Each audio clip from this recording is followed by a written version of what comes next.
안녕하십니까? 독일에서 온 얀 디르크스라고 합니다. 한국 문학을 독일어로 옮기는 일을 하고 있습니다.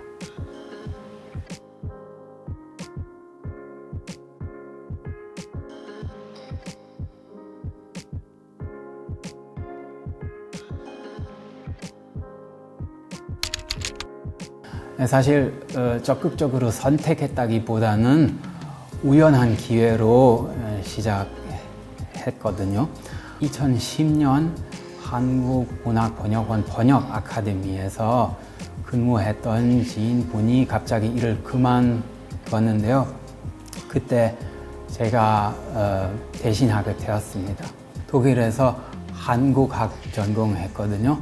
그 당시는 한국에 아직 한국어도 하고 문학에 대해서도 어느 정도 알고 있는 독일 사람들이 아직 많지는 않았죠. 그래서 운이 좋게 이 일을 맡게 되었습니다. 아주 잘 됐다고 생각합니다. 번역 작업에 완전히 몰두하고 그 작품의 흐름을 타고 그럴 때 책이 말하자면 자체를 번역하게 되고 내 목소리, 그 작가의 목소리와 하나가 된다는 그런 느낌 생길 수 있어요. 이런 순간 되게 행복한 순간이죠. 그리고 번역 아카데미에서 관심 많은 학생들이랑 흥미로운 책을 다룰 수 있는 것도 큰 즐거움이죠. 굉장히 보람 있는 시간이라고 생각합니다. 첫째로 언어적인 성실성이 필요하다고 생각합니다. 번역물이 완벽해야 한다는 태도도 나쁘지 않다고 생각하는데요. 왜냐하면 한 페이지에 작은 실수 하나밖에 없다고 하더라도 300페이지 되는 소설이면 고쳐야 할 부분 엄청 많죠. 그래서 정말 정확성하고 성실성이 필요합니다. 두 번째로 끈기가 필요합니다. 끈기. 장편 소설 하나 번역하려면 힘들 수도 있잖아요. 근데 포기하면 절대로 안 되고 끝까지 열심히 하고 끝까지 최선을 다하는 그런 태도가 필요하죠. 마지막으로 문장에 대한 감각, 그런 거 필요하다고 생각해요. 문장을 잘 쓸 수 있어야 돼요. 문장의 리듬, 문장의 기본적인 흐름 안 좋으면 그 나머지 번역은 아무리 정확하다고 하더라도 그 작품의 문학성 그리고 가독성 많이 떨어지죠. 그리고 꽂히기 엄청 힘들어요. 그래서 문학에 대한 그런 감각이 꼭 있어야 한다고 생각합니다. 문학 번역가는 작가의 목소리를 다른 언어로 더빙하는 성우입니다. 그래서 이 목소리를 잘 듣고 잘 따라할 수 있는 그런 사람이면 돼요.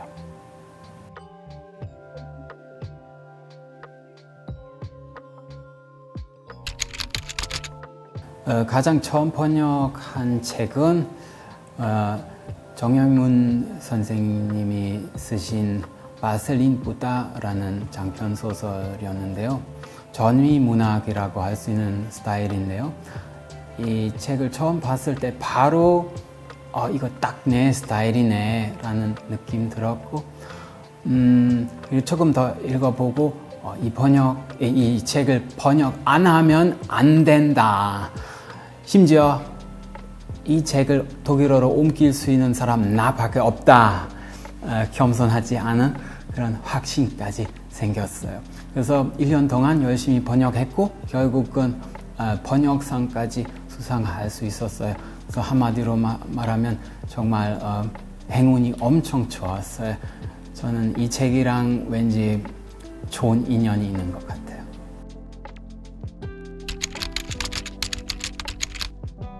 나중에 누가 물어보면 어려운 작품 뭐냐? 꼭 이 작품이라고 얘기해야겠다는 생각까지 했어요. 그래서 이효석 메밀고 필 무렵 다 잘 아시는 유명한 작품이죠. 뭐 별것도 아닌데 라고 생각할 수 있지만 그냥 생각보다 까다로운 글입니다. 등장인물의 말투 그리고 그 섬세한 묘사, 특이한 분위기, 특히 마지막 장면에 그 달이 빛내는 밤의 신비한 그 분위기 적당하게 문학적으로 표현하는데 저에게 정말 도전이 됐던 기억이 남았습니다. 이미 언급한 정영문의 마셀린 부다라는 그 장편 소설인데요. 이 작품의 특징은 기존의 서사 패턴을 완전히 파괴하고 줄거리나 인물의 관계나 긴장의 줄과 같은 이런 요소들 다 거의 없다고 할 수 있거든요. 어떻게 보면 독자를 완전히 미치게 할 수 있는, 또 한편으로는 이거 읽고 완전 행복해지는 사람도 있을 수 있는 것 같아요. 제가 한번 이메일 하나 받았는데요. 독일 독자가 저한테 보낸 거였어요. 그분은 암에 걸렸거든요. 이 책을 몇 번이나 읽어서 굉장히 큰 위안을 받았다는 내용이었거든요.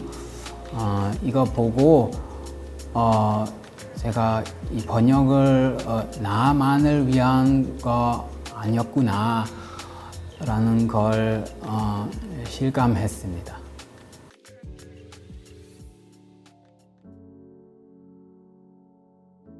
Das Pupsgeräusch, das der 1,85 Meter großen Frau, die mitten in der Nacht in der Stille des Parks auf dem Trampolin auf und ab hüpfte, entwichen war, war nicht allzu laut gewesen.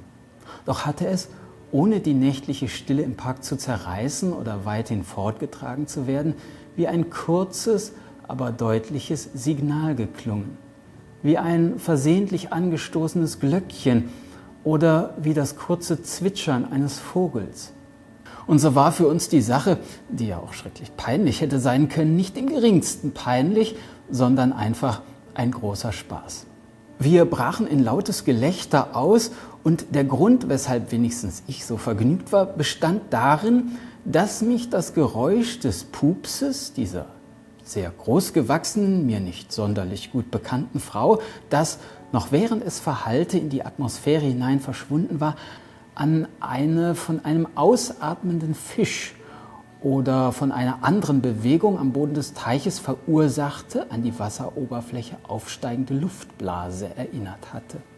Und während ich die Frau sah, wie sie im stillen nächtlichen Park auf dem Trampolin in die Luft empor und wieder herabschwebte, kam sie mir vor wie der letzte Mensch auf dieser Welt.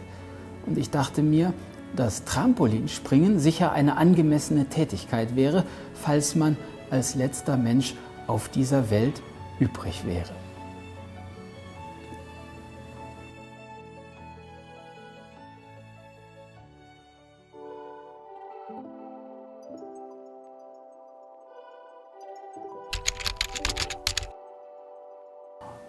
대답하기 좀 어려운 질문인 것 같은데요. 왜냐하면 시대, 장르, 작가, 작품에 따라 매번 다를 수도 있잖아요.